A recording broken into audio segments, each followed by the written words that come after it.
At the French Grand Prix, with Charles Leclerc rated as one of the most challenging of his career, Ferrari stumbled to its first zero finish of the 2021 Formula One season.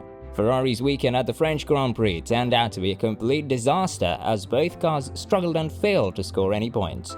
However, these issues weren't wholly unexpected, according to team manager Mattia Binotto, as the team had been aware of them for 2 years. What are the circumstances that are worsening it? Why is it happening for Ferrari? Let's know in this video. Subscribe to F1 Viral before watching to learn more about the forthcoming game updates.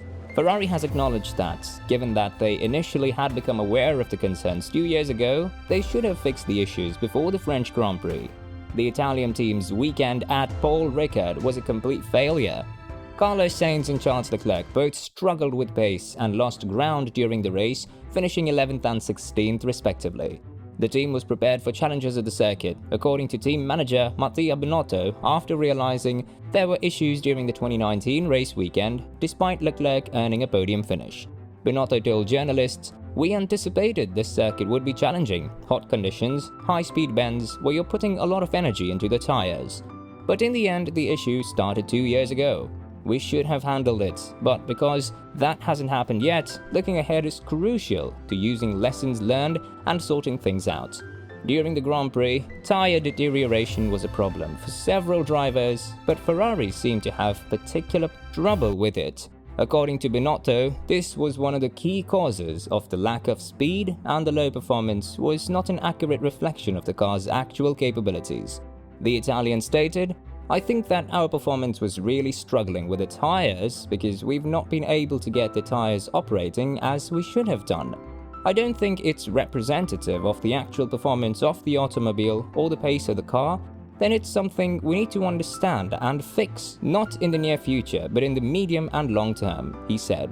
What makes Ferrari's nightmare scenario a reality? Let's reveal the entire account. Leclerc and Carlos Sainz Jr.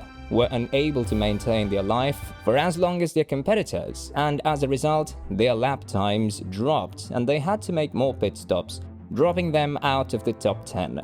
However, even though Ferrari was not the only team to have worse conditions than anticipated during the French GP, the Maranello team undoubtedly felt things considerably worse than the competition. The team is now looking for explanations as to why its SF21 vehicle, which had won pole positions in Baku and Monaco, was forced to compete at the rear of the midfield pack. The management of Ferrari's front tires appears to be the main contributor to the company's tire degradation problem. The team has discovered that the SF21 fronts often warm up rapidly and operate within a relatively small temperature range. A qualifying lap might benefit greatly from such a characteristic, particularly at slow-speed tracks like Monaco and Baku, where tire warm-ups plays a significant role. The problem arises because they can fall out of the other side during a long race where the tire temperatures rise continuously. This season, Ferrari has consistently demonstrated that it is competitive in qualifying but struggles to translate that speed into race performance. After the Paul Ricard race, Sainz stated, "I'm not gonna lie, that has been a trend. It's something that has been on our minds as each race has progressed. We're aware that we have a little bit more difficulty in the races than in qualifying. However, I have to admit that this problem hasn't arisen on every weekend this year. For instance, the race's pace wasn't an issue in Barcelona.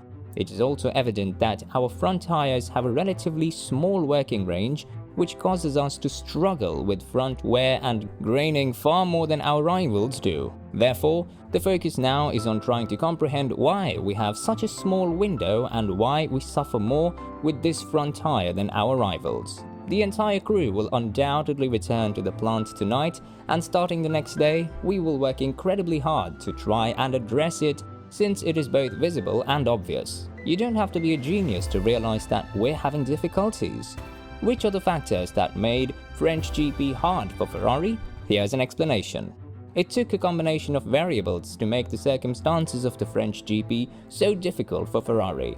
Paul Ricard's faster corners put great force into the tires than tracks like Monaco and Baku, making it more difficult to regulate tire temperatures. In addition, much of the rubber that cars had laid down earlier in the weekend washed away by the rain that fell on Saturday night and Sunday morning. As a result, The race's green track surface had significantly less grip, which is always a catalyst for higher than normal deterioration and graining as vehicles slide more. Sainz went off the track on his way to the grid, giving him first-hand knowledge of how much less traction there was than anticipated. Additionally, it appears that Ferrari's issue with the front tires cannot be solved with straightforward setup adjustments. The problem, according to team president Mattia Binotto, can only be resolved in the medium to long term with some significant changes to the car's components. Can we solve the problem with a straightforward update to the current vehicle? I believe we can make improvements, but I also believe that some hardware changes, such as changing the rims, are necessary in order to fully resolve the issue, he explained. At the time, I believe it's more crucial for us to attempt to comprehend it and find solutions for next year. I believe that this problem might recur at some races, but not all of them. It has to do with the track and the weather, but since it will happen again, we need to get ready for similar circumstances in the future, and at the very least, try to lessen the issue. The mention of the wheel rims is particularly intriguing because it virtually proves that Ferrari is just burning its front tires. Modern wheel rims are exceedingly complicated and were homologated this year such that they could only be altered by burning tokens. Teams utilize them for both airflow and aerodynamic effect to better control tire temperatures. In Ferrari's situation, it's possible that the team went too far in its pursuit of aerodynamic advantages at the expense of heat extraction, causing the tires to heat up faster than the team would want. Ferrari is now facing a challenging few days to figure out why the French incident was so disastrous and what it can do to avoid a repeat, even if it is aware of what went wrong there.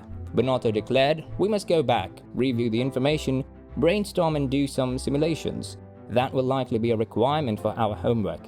However, it is aware that it will be unreasonable to promise there won't be a recurrence this weekend in Austria."